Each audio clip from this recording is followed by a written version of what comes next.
guys, welcome back. I hope you're doing well. If you're one of the new subscribers to the channel, thank you very much for being here. If you're not a subscriber, what are you playing at? Please hit that subscribe button. The sooner we get more subscribers, we get more watch hours, we get monetized, which means I've got more money to buy absolute crap boxes, which I already do anyway because I enjoy it. But currently it's all coming out of my pocket. So the sooner we get to the next stage, the sooner we got more money to do that, and I would greatly appreciate it.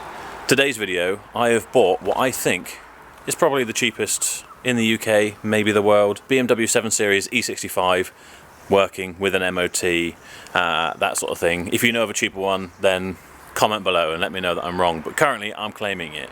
I bought this for £1,000 plus fees from an auction just up the road, and I love it, but there are a few reasons why it's only £1,000. Should we have a look? Here it is, an absolutely huge car. This is a genuine barge. 19-inch alloy wheels, which are actually in pretty reasonable condition. There are some curb marks, but on the whole they don't look too bad. This is sterling grey, or sterling grau if you're German. Quite a nice colour, not too bad.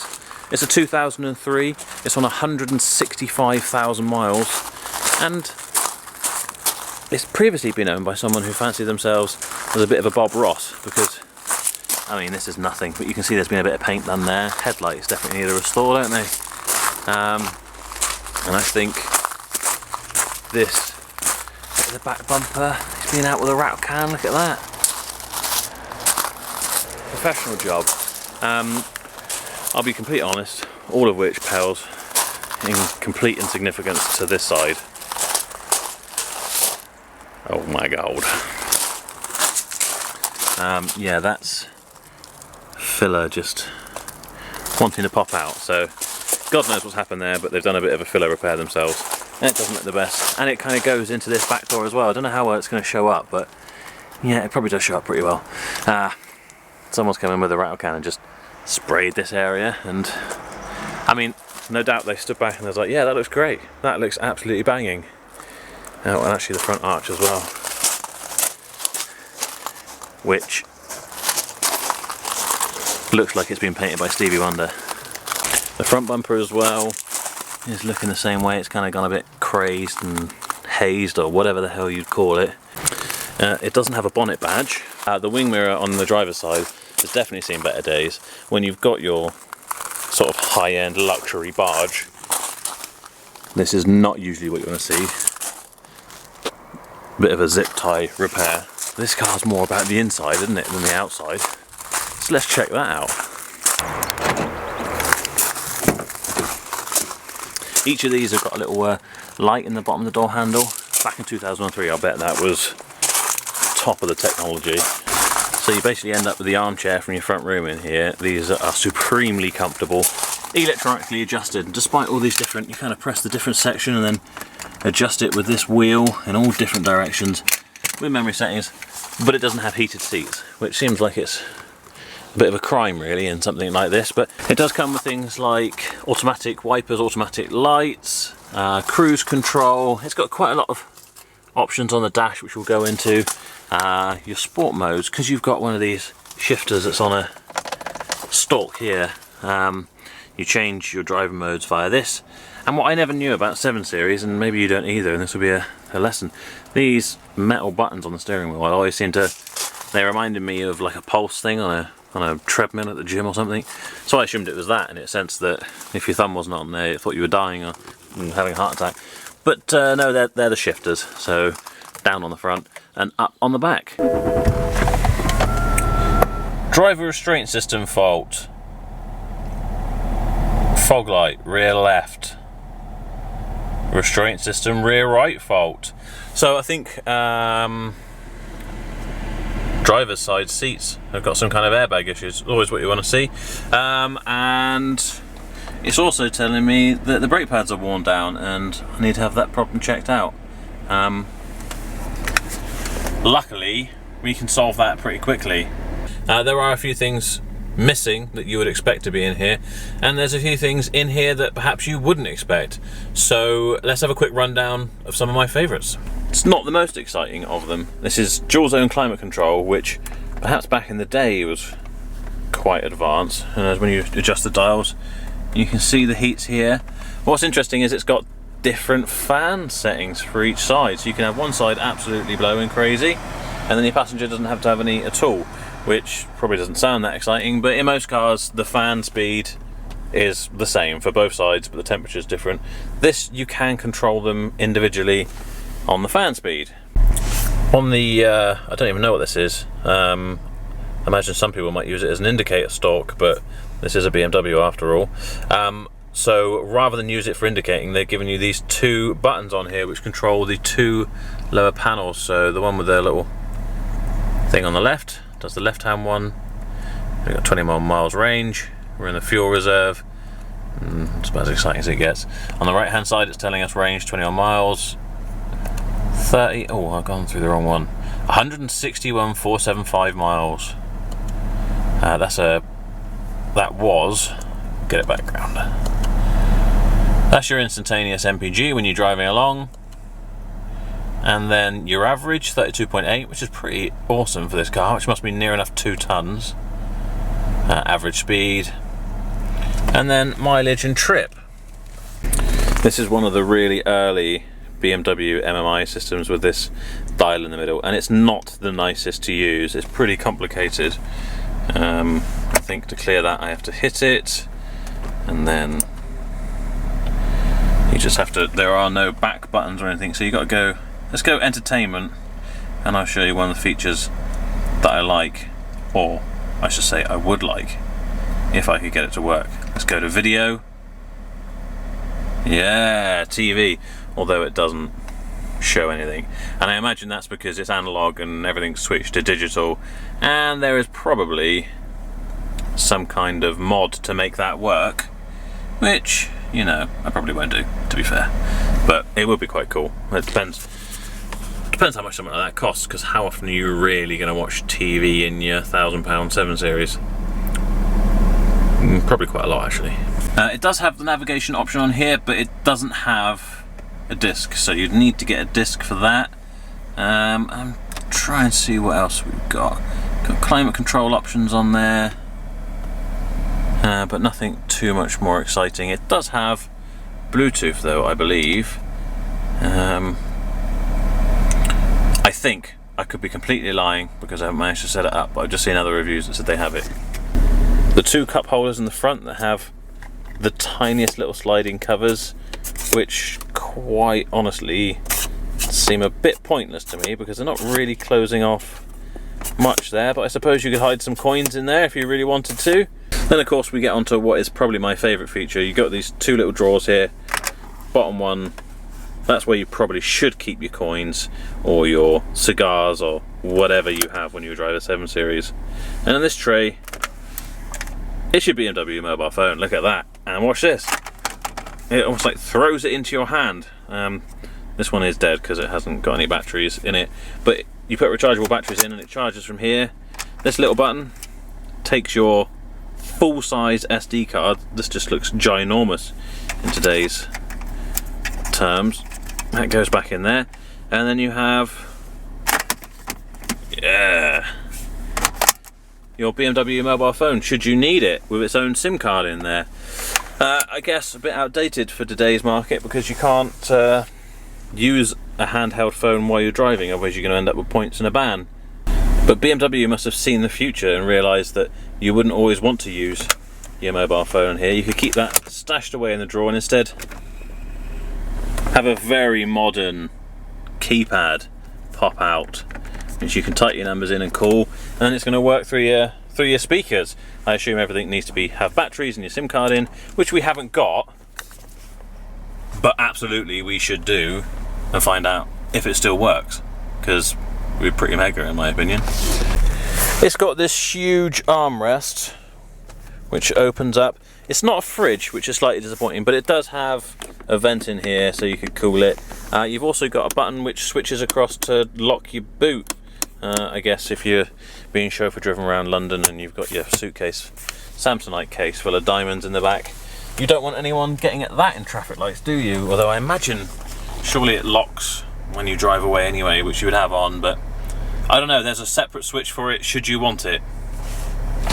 There's decent sized glove box, which I imagine would have had a torch in here, but it's not there anymore. Show you in the back, because that's presumably where you want to spend your time, but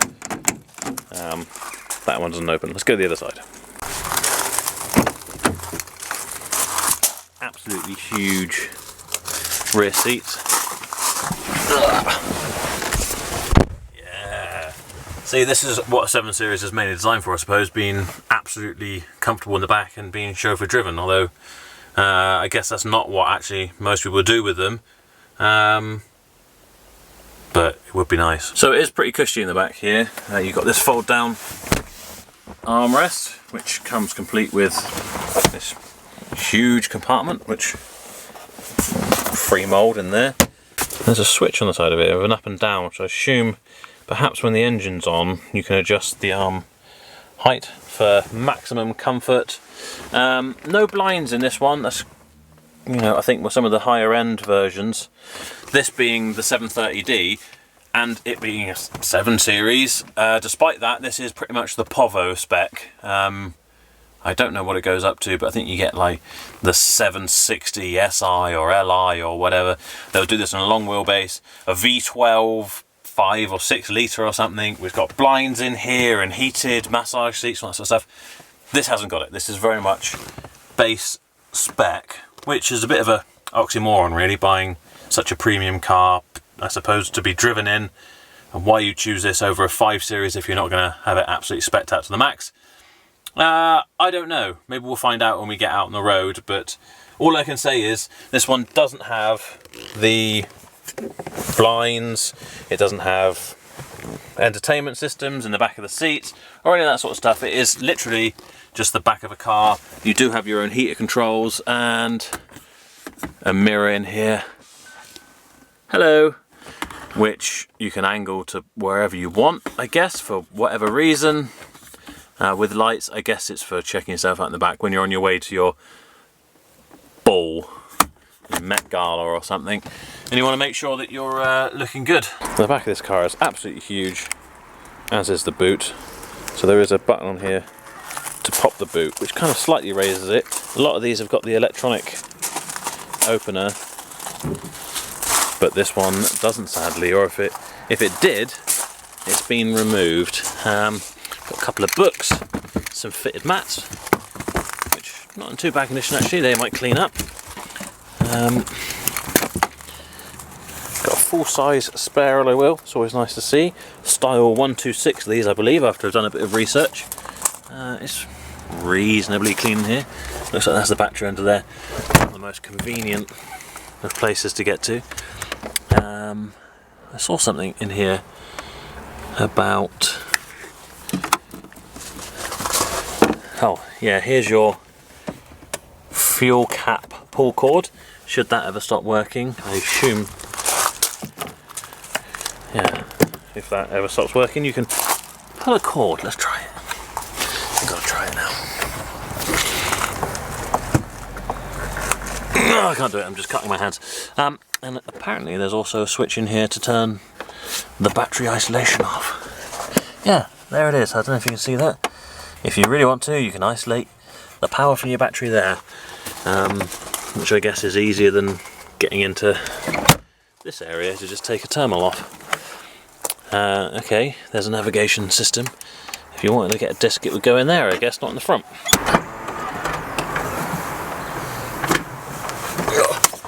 Well, that's a relief. You can definitely fit at least one human body in here. The toolkit's no longer here. That is upsetting. Should you ever get locked in the boot of your 730D, I imagine a drug deal or money laundering gone wrong, as long as you do have your key, the unlock boot button will work from inside the boot, which is a relief to know.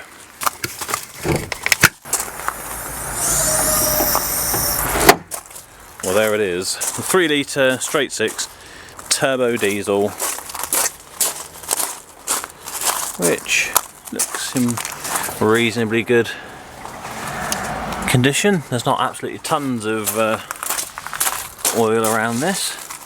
Let's pop the cap and it looks pretty clean. Coolant, how warm is it? Not too hot, but Probably scold myself now.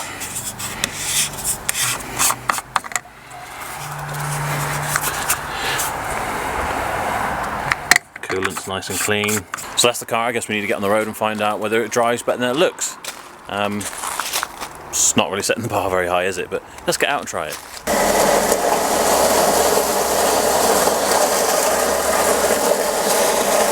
Dan has actually discovered what the button does. Press the up button. Oh, here we go. Yes. Headrest. Just is erecting. You're feeling extremely lazy.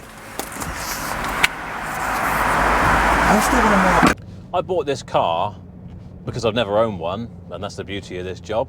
I just fancied trying one. I'm a massive fan of German luxury barges, and having never had a 7 Series, this is definitely one I wanted to try. And unsurprisingly, I absolutely love it. For what is a huge vehicle, it actually handles really well and feels more like you're driving a 5 Series or even a smooth 3 Series. You know, it's soaking up the road, it's easy to maneuver, and it's just so comfortable.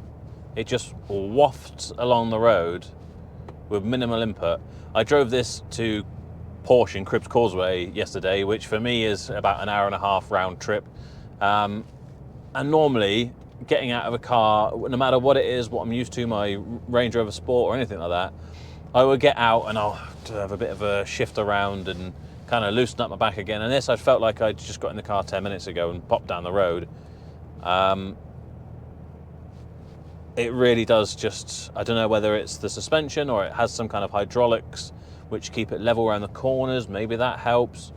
But you just effortlessly cruise along, and despite the warning for the brake pads needing to be changed and the weight of this car, braking is actually pretty undramatic. You'd expect there'd be quite a lot of roll forward and it to really feel like you're stopping something huge, and perhaps it, you know, sometimes with a really big car you get that feeling of, oh, I haven't pressed the pedal hard enough. When you press it too hard, you know, the ABS starts kicking in. But this, it just levels itself out and it's completely drama free.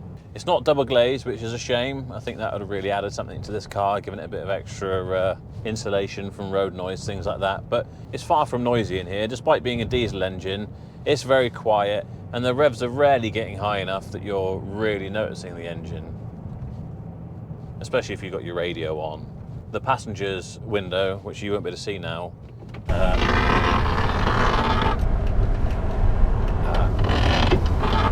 has seen better days, and have to eke it up in stages, but these are minor things.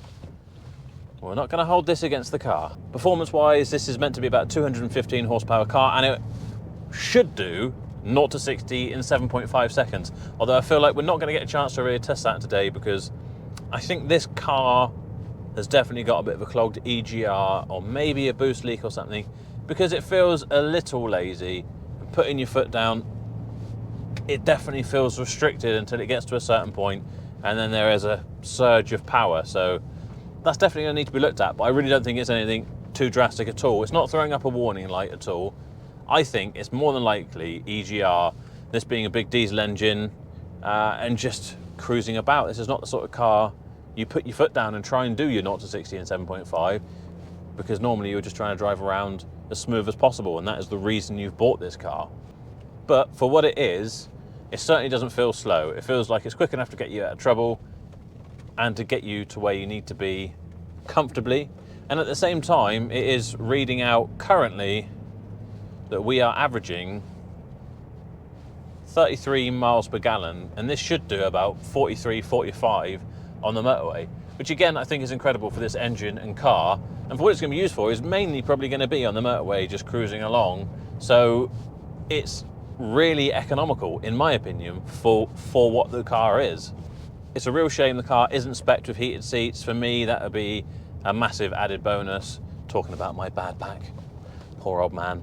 I was kind of shocked to find that this didn't have it. That's the sort of thing you would expect to find as standard on a 7 Series BMW. This is a big luxury barge, but supposedly that's just quite common with these E65s. Some people were saying, oh, well, it's because you're meant to be in the back getting chauffeur driven in one of these. well, why hasn't the back seat not got heated seats then? I just think they just probably wanted to get as much out of optional extras as possible. So why have I bought this car considering all the damage and everything on it? Well, it was so cheap, why wouldn't I? Like I say, I wanted to try one of these, and to experience what the car's like, you don't have to have the best example in the world. I don't think I'll lose money on this car, even the condition it's in, but now that I've driven it and kind of fallen in love with this, I've got a few plans. I think we're gonna have to do something with the paintwork. Now, whether that be a repair, I think paying a body shop to paint this properly is gonna be a waste of money. It's just, I'm never gonna see that money back, so why bother? I have ordered a front wing because it's got a bit of a dent and it's been filled and they just haven't done it very well, and I'm certainly not the best at bodywork and bodywork prep, so I'm not gonna get into that. We can just bolt on a wing, lovely jubbly. Got a new wing mirror glass coming, and we'll try and do a repair to this wing mirror. As much as I love the zip tie, I think we can do a little bit better than that. This steering wheel is actually really comfortable, despite the center airbag and switches and everything being a bit ugly, but I think with a bit of a retrim, this could be a really nice wheel to use. And for me, again, probably for a lot of people in a car, it's one of the most important things. You're sat behind this thing the whole time while you're driving it. You want something nice and comfortable to have. So something maybe that retrimmed. And I'm tempted to plasti dip this car, maybe in something like Nardo grey. We'll get a nice even overall finish. It's not going to look completely out of the way. Maybe paint the wheels, certainly restore them, whether we go back to silver or maybe black. Maybe I'll do a poll nearer the time. And I want to get the phone working. I'm going to get the SIM card in there, batteries. I want to get the sat nav working. If I can get the TV working easily, maybe I will, but that's not going to be too much of a bother to me. And generally clean this thing up, give it a good service, check the engine out, make sure we sort out whatever that EGI potential issue is, new brake pads, service it, and I'm going to load the girlfriend up in here and we're going to drive it down to Land's End, I think. Go and have a serious road trip in this car and show that you can buy a luxury German barge for however much it's going to end up costing me by that point. I'm going to try and keep it under £2,000 all in. I can but try, and let this soak up the 300 or 400 miles down to Cornwall and back. Brave or foolish, I don't really know, but in the day or two I've been driving this, I've somewhat fallen in love with it.